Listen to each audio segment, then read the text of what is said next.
Parehong may pagkakamali sina Davao City Mayor Sara Duterte at ang Davao City Regional Trial Court. Ito ang kinalabasan ng investigasyon ng Department of Interior and Local Government o DILG sa insidente ng pananapak ni Duterte kay Sheriff Abe Andres sa gitna ng demolisyon sa Davao kamakailan. Ayon kay Secretary Jessie Robredo, mali si Duterte nang sinuntok niya ang sheriff. Pero mali rin daw ang korte dahil hindi nito ipinatupad ang 30 araw na palugit bago ipatupad ang demolisyon. Hindi na magsasampa ng bagong kaso laban kanino man ang DILG, may nakabinbin namang reklamo laban kay Duterte, ang grupo ng mga sheriff. Mga kapuso, problema rin pala ng mga karatig bansa natin ang ilegal na panguhuli at pagbebenta sa mga tuko. Sa katunayan, matagal na raw na nalalagas ang populasyon ng mga tuko sa bansang Malaysia. Ang dahilan ay ang maling paniniwalang nakakagamot ang mga tuko. Sangkap din daw ito, paniwala pa rin ito, sa paggawa ng ilang produktong pampaganda. Nakatutok si Rafi Tima. Bago pa man dumami ang nanguhuli at nagbebenta ng tuko o gecko sa bansa nitong mga nakaraang buwan, matagal na raw itong pinoproblema ng ating mga karatig bansa ayon sa Philippine Animal Welfare Bureau. Katunayan, 2009 pa lang daw, binalaan na ng Malaysia ang Pilipinas tungkol sa iligal na paghuli at pagbebenta ng tuko. Na-inform na kami ng mga kaibigan natin sa Malaysia na mayroong collection doon sa kanila at may observation sila na nagde-deplete yung population. So, in-inform tayo baka ang Philippines na yung next collection area. Bukod sa sinasabing gamot daw sa samot-saring sakit na pinabulaan na ng DOH, ginagamit din daw kasi ang tuko sa paggawa ng beauty products. Dito sa Pilipinas, halos 200 tuko na ang nakumpiska ng mga otoridad mula sa mga nagtatangkang magbenta nito. Pinakahuli si Timoteo Lacorte na nahulihan ng 15 tuko sa isang entrapment operation noong nakaraang linggo. 2.5 million pesos raw ang inihingi ng suspect sa isang nagpanggap na buyer. Nasa Ninoy Aquino Wildlife Rescue Center pa ang nakumpiskang 15 tuko. Pero papakawalan din daw nila ito depende sa utos ng korte. Muling paalala ng PAWB, bagamat wala sa endangered list, illegal ang panguhuli at pagbebenta ng mga tuko. Sa nangongolekta, may maximum penalty silang 300,000 pesos na fine at 4 years imprisonment. O yun. So, of course, depende na yun kung sa trade naman, meron din. Rafi Tima, Nakatuto, 24 oras. Umaalma ang mga estudyante ng Ateneo de Davao University. Pinagbabawalan daw kasi sila ng pamanuan ng kanilang pamantasan na gumamit ng Facebook. Nakatutok si Tech Ocampo ng GMA Davao. Idinaan sa rally ng ilang estudyante ng Ateneo de Davao University at miyembro ng militanteng League of Filipino Students ang pagtutol nila sa pagban umano ng universidad na maka-access sa mga estudyante sa social networking site na Facebook.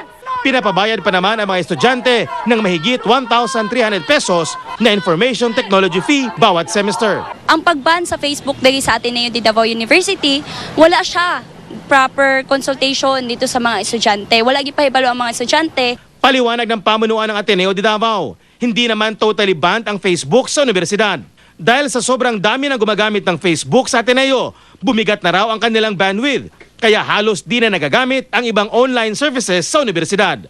Kaya ipinagbawal nila ang paggamit ng Facebook mula alas 8 ng umaga hanggang alas 5 ng hapon.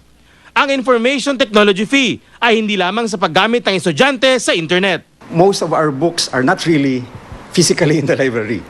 It's online. They can read these books while they are inside the campus. Now, if Facebook is eating the bandwidth, it's impossible to download the whole book.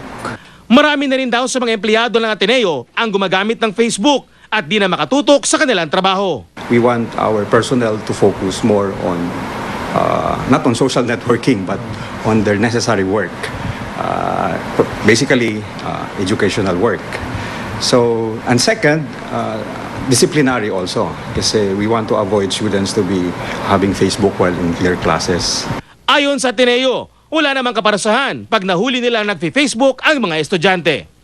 Mula dito sa Davao City, Tech Ocampo, Nakatutok, 24 oras. Mga kapuso, naaalala niyo pa po ba yung ibinalita namin nung Biyernes tungkol sa isang sanggol na iniwan ng kanyang ina? Lumutang na po ang ina ng bata at nagpaliwanag kung bakit hindi niya agad nabalikan ang anak sa kanyang pinag-iwanan. Nakatutok si Rhea Santos. Hindi halos makapagsalita at tulala ang inang ito sa pagkawala ng kanyang anak. Kwento niya, 1 linggo raw kasi niyang hindi nakita ang 5 buwang gulang na anak mula nang iwan niya ang bata sa isang barangay Tanod sa Maynila para maghanap ng pagkakakitaan. Wala raw kasing magbabantay sa kanyang baby. Iniwan ko lang po yung bata. Naganap lang po ako na mas sideline ng trabaho para pambili po ng gatas ng anak ko.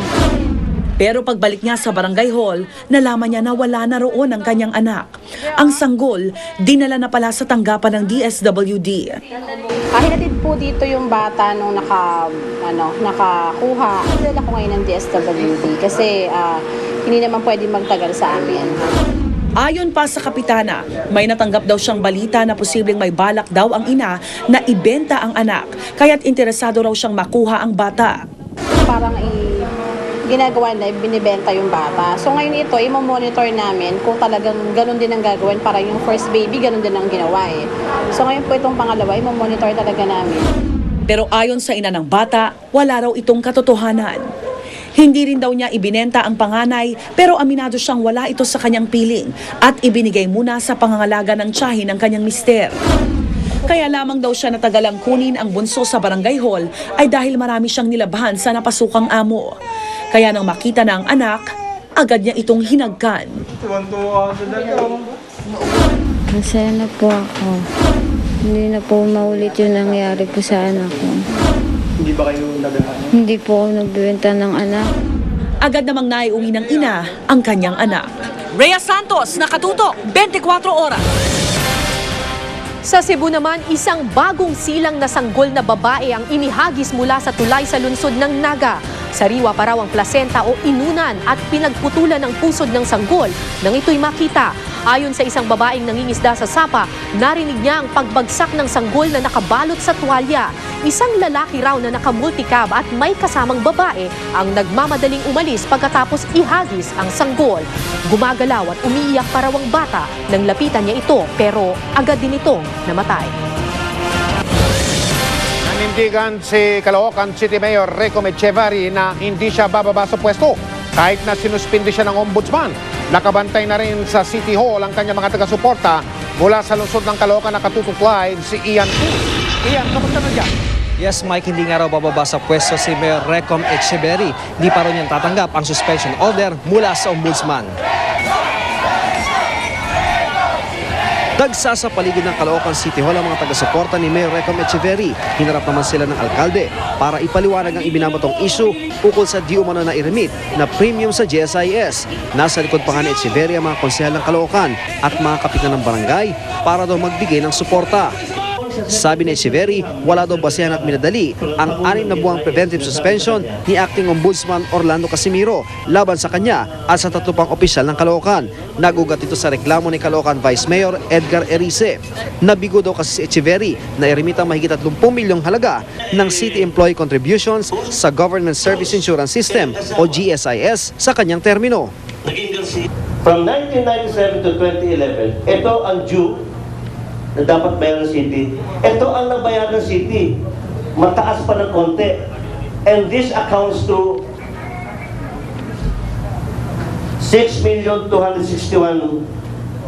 6,261,375.45 pesos overpayment. Annual remittance. Ang itinuturong dahilan ni Echevarri ang nasira daw na computer system ng GSIS. Ang nangyayari dito, kami nagbabayad. Dahil nag-crash, nag-bug down yung systems computer nila. Hindi na i-post na bayad kami. At kinokolektahan pa rin kami. Ayon naman sa nagrereklamong busy alkalde, di lang ito ang GSIS premiums ang bala niya laban kay Echevarri. Magpa-file na naman ako yung kaso doon sa pagnanakaw ng tubig ng Maynilad. Ang sabi ng Maynilad, 135 million daw yung ninanakaw na tubig sa kanila. Binabayaran niya ng local government 101 million a year. Bogus yung yung address ng contractor.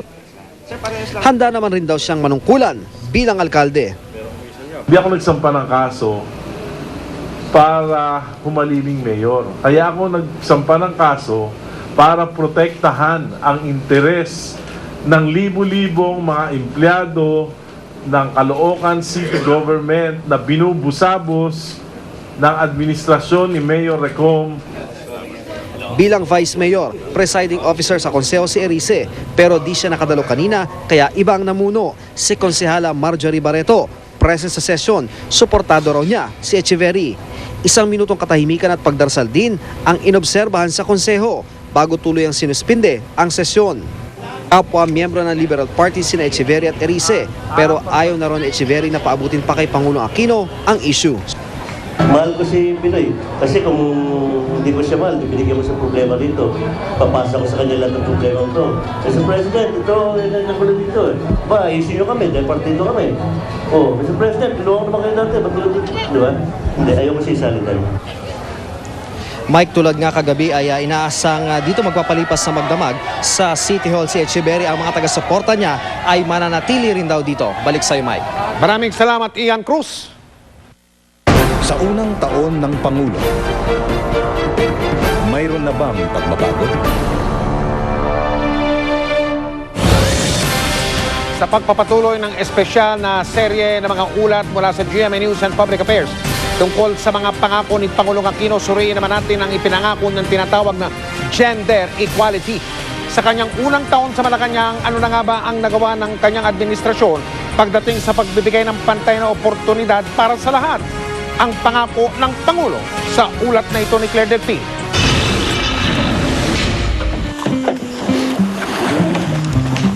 7 buwan ng buntis si Aling Editha, pero kailangan pa rin daw niyang gawin ito. Hindi mabigat yun? Mabigat yun eh. Mabigat? Okay lang? Okay naman. Kung ititigil daw kasi niya ang pangingisda, di kakain ang kanyang pamilya.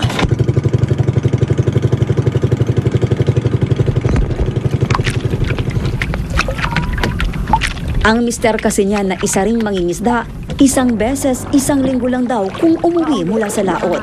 Eh, di ba, di ka kulbaan, anak ka dira. Ano naman? Naampul mo kuha nga, naampul na. Musinggit ka sa mga kauban nga. Paanak ko niyo dire kay nanganak na ko.